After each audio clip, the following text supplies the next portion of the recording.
पढ़ाई के बाद जब आप शाम को डाउट काउंटर्स के टाइम पे आते हैं तब एक पूरा सेशन बनाएंगे 1 से 1.5 घंटे का।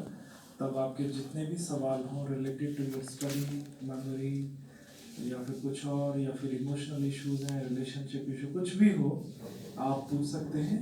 और जो भी चीज़ आपकी पढ़ाई में एज ए बाधा उत्पन्न कर रही है, हर्डल, उसका आंसर आपको मिल सकता है। अभी मैं 10 मिनट के लिए आपसे क्या बात करूँगा। So there is a keyword call speed. इसको लेकर हम 8-10 मिनट बात करते हैं, तो आपको कुछ चीज़ें समझ में आएंगी कि हमारे जैसे लोग आपके लिए क्या हेल्प कर सकते हैं। 2010 में एक रिसर्च की थी मैंने।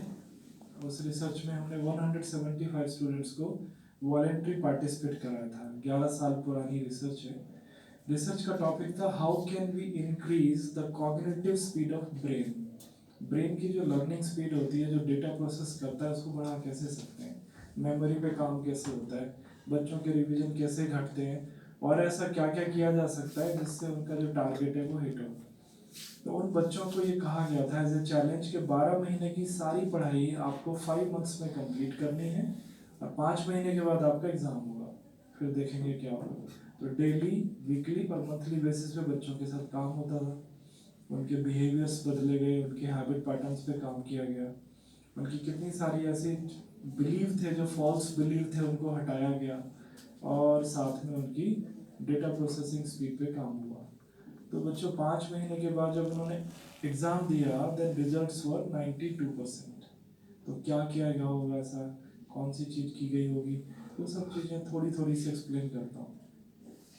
मान लो मैं आप लोगों का 3 का ग्रुप बनाऊँ, A, B, C, और सारे स्टूडेंट्स को 3 भागों में बांट दूँ।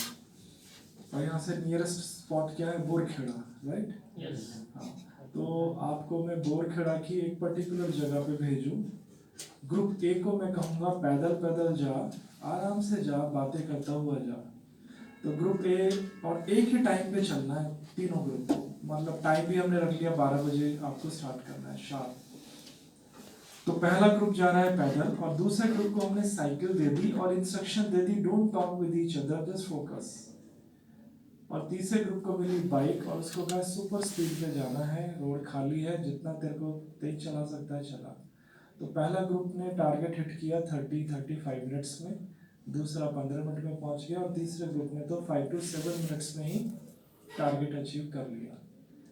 तो ऐसे ही जब आप एग्ज़ाम देते हो और आपका रिजल्ट आता है, तो रिजल्ट हमेशा वेरी करता है। कोई टॉपर है, किसी की 10th रैंक है, कोई 500 है। ये ऐसा इसलिए होता है कि आपकी इंटरनल जो डेटा प्रोसेस करता है ब्रेन, वो इंडिविजुअल होता है, वो मास का नहीं होता, और आपको रिस्पॉन्ड इंडिविजुअल मिलता है। तो ब्रेन की जितनी ज़्यादा रिस्पॉन्ड डेटा प्रोसेस का होगा, उतना ही वो जल्दी से चीज़ों को कैच करेगा, अपलोड करेगा।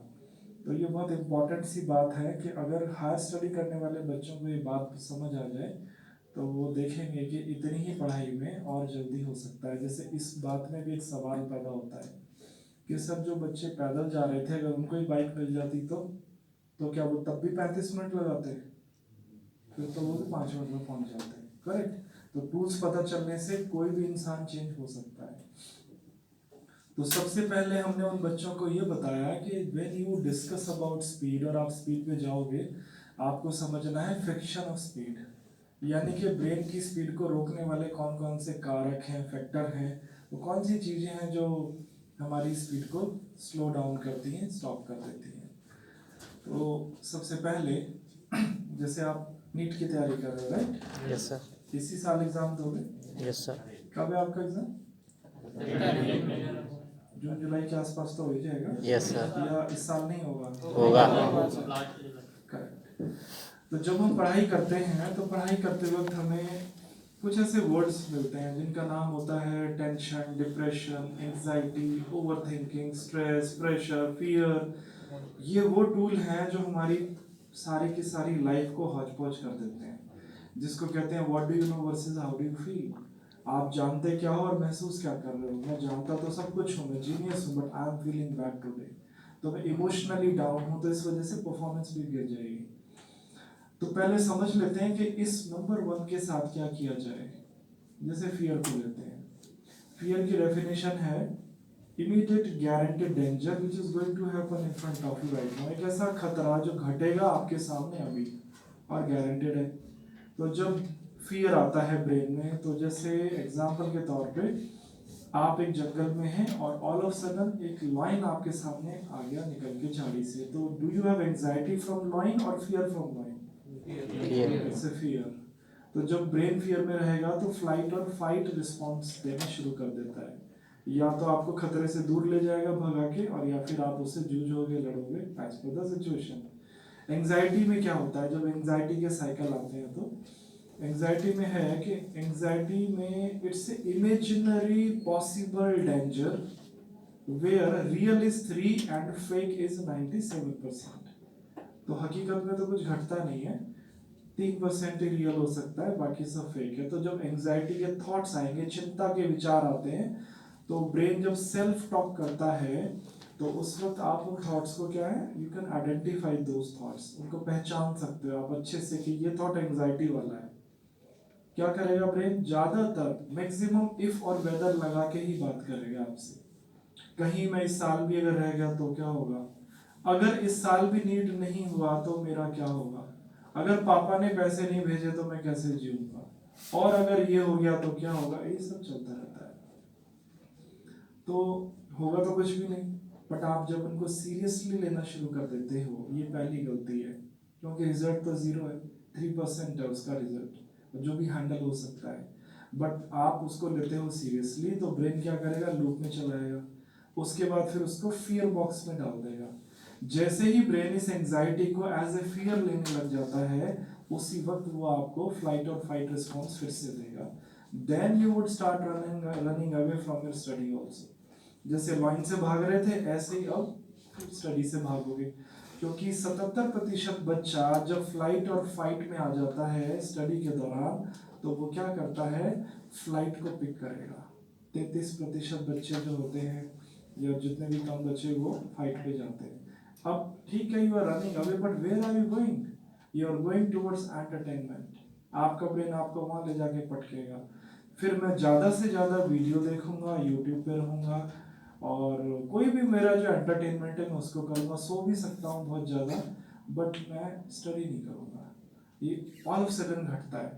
तो कभी कभी जैसे कल एग्जाम है तो बच्चा लगा हुआ है अपने मूवी देखने में, उससे पूछोगे यार कर लेंगे यार, एक्चुअली ये फियर का बहुत इम्पैक्ट है उसके ऊपर, इसीलिए वो फाइट में नहीं जा रहा। तो पहला मैकेनिज्म तो यही है कि आप उसको सीरियसली ना लें। अगर आप उसको सीरियसली लेंगे ही नहीं तो you would kill that thought in the beginning, और वो सब नहीं हटेगा। दूसरी बात जो लर्निंग को स्लो डाउन करती है वो ये है कि अगर आपने अपना सर्केडियन रिदम डिस्टर्ब किया हुआ है इंडिविजुअली, तो भी आपकी लर्निंग स्पीड घट जाएगी, बहुत स्लो हो जाएगी, 100 से लेकर 5 और 10 पे भी जा सकती है। What is circadian rhythm? Your sleep wake cycle. रात को 12 बजे तक जागना, 2 बजे तक, 3 बजे तक, और कभी कभी तो 4 बजे तक भी जागना। अब सवाल मैंने पूछा, तू करता क्या भाई रात भर? सर पढ़ाई करता हूँ और क्या कर रहा हूँ। सो बात तो सही है, study is a positive word, you are studying but at the cost of damaging your circadian rhythm. इसको कहते हैं कि ऐसा स्टूपिड बिजनेसमैन है जो 10 रुपए का फायदा तो कर रहा है बट 10,000 के लॉस पे। तो क्या ये बिजनेस सही है? Understand what is this. Circadian rhythm जब डैमेज होने लगता है तो 2 हार्मोन्स होते हैं जिनके नाम है मेलाटोनिन एंड सेरोटोनिन। सुने ना? पीनियल ग्लैंड से निकलते हैं। हाँ जी। तो क्या इनकी डेफिशिएंसी होती है, इनका लेवल घटने लगता है बॉडी के अंदर, और ये क्या है, आपके मूड, बिहेवियर और हैप्पीनेस पे काम करते हैं। अगर सेरोटोनिन डेफिशिएंसी हो जाए then you will be unable to stop, reduce और ब्लॉक योर एंजाइटी। ये ताकत चली जाती है क्योंकि एंटीडोट ही नहीं है। सेरोटोनिन हमेशा आपकी एंजाइटी के खिलाफ लड़ता है, वो उसको होने ही नहीं देता, कम कर रखता है, बहुत ना के बराबर। हो भी जाए तो हटा देता है थोड़े टाइम में, बट अगर लेवल कम है और वो हो गई बाई चांस, तो क्या है, अनकंट्रोलेबल हो जाएगी। इसीलिए कुछ बच्चों को एग्जाम से पहले अगर एंजाइटी हो जाए तो उनके काबू में नहीं रहती उनसे। तो जब रूट समझोगे तो फ्रूट पता चलेगा।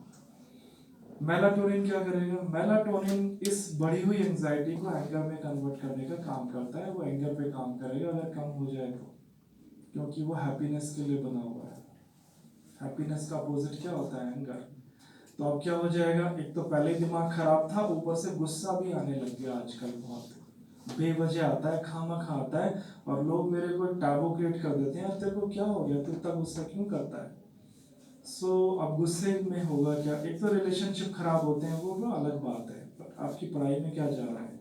5 मिनट का गुस्सा 50 मिनट की लर्निंग को स्टॉप करता है। ब्रेन इंफॉर्मेशन प्रोसेस नहीं करेगा 50 मिनट्स तक, और 1 घंटा बहुत होता है।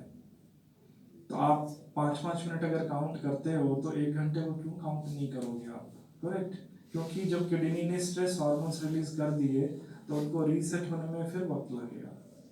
जैसे गंदे पानी की बाल्टी में पानी है, पर 7 दिनों से आपने छुआ नहीं है उसको, तो साफ साफ पानी दिख रहा है। बट अब आपने जोर का हाथ मारा, तो जब आपने वो जोर से शेक किया वाटर, तो टाइम आपने कितना लिया? 1.5 सेकेंड, 1 सेकेंड। तो 2-3 बारी तो करना है। बट अब वो पानी को सेट होने में कितना टाइम लगेगा? 5 मिनट। हो सकता है 2 घंटे तक भी ना हो, जब तक सारे 10 पार्टिकल नहीं बैठ जाएंगे। So it happens with hormones and neurotransmitter also. सवाल ये होता है कि बच्चे कहते हैं कि सर मैं तो 11-12 बजे मेरी अच्छी पढ़ाई होती है, ये तो मेरा बेस्ट टाइम है पढ़ने का। तो you have to understand the association of sleep. अब आप समझो एक ऐसा विज्ञान जो नींद का विज्ञान है, और ब्रेन नींद के दौरान क्या करता है? जब भी ह्यूमन ब्रेन को नींद आती है वो वहीं सो जाता है, जहाँ आएगी वहीं सो जाएगा। कार में भी सो सकते हो, ट्रेन में भी, और even you can sleep in class also. ये ताकत आपको है, और कई बच्चे इसका इस्तेमाल भी कर लेते हैं। मतलब जूझ भी रहे होते हैं, ऐसा नहीं है कि सो ही जाते हैं, बट दे फाइट। बट कुछ होते हैं बिल्कुल इनोसेंट टाइप के बच्चे, जब आ गई तो आ ही गई। अब यहाँ से वो सवाल पैदा होता है, अगर मैं क्लास में भी सो सकता हूँ, सच एन इम्पॉर्टेंट प्लेस, तो रात को 10 बजे 11 बजे मुझे नींद नहीं आ रही है, इसलिए मैं पढ़ता हूँ। That is the reason. Correct. This is beginning of insomnia. क्योंकि रात को अगर 11 बजे आपको नींद आ जाए तो तब नहीं सो जाओगे आप, जब ब्रेन सो ही जाता है। और ये एविडेंस भी है कि भाई क्लास में सो सकता है तो बिस्तर पे क्यों नहीं सोएगा वो? नींद ही नहीं आ रही। और ये इंसोम्निया की जो शुरुआत है, ये आपको स्लीपिंग पिल्स पे ले जा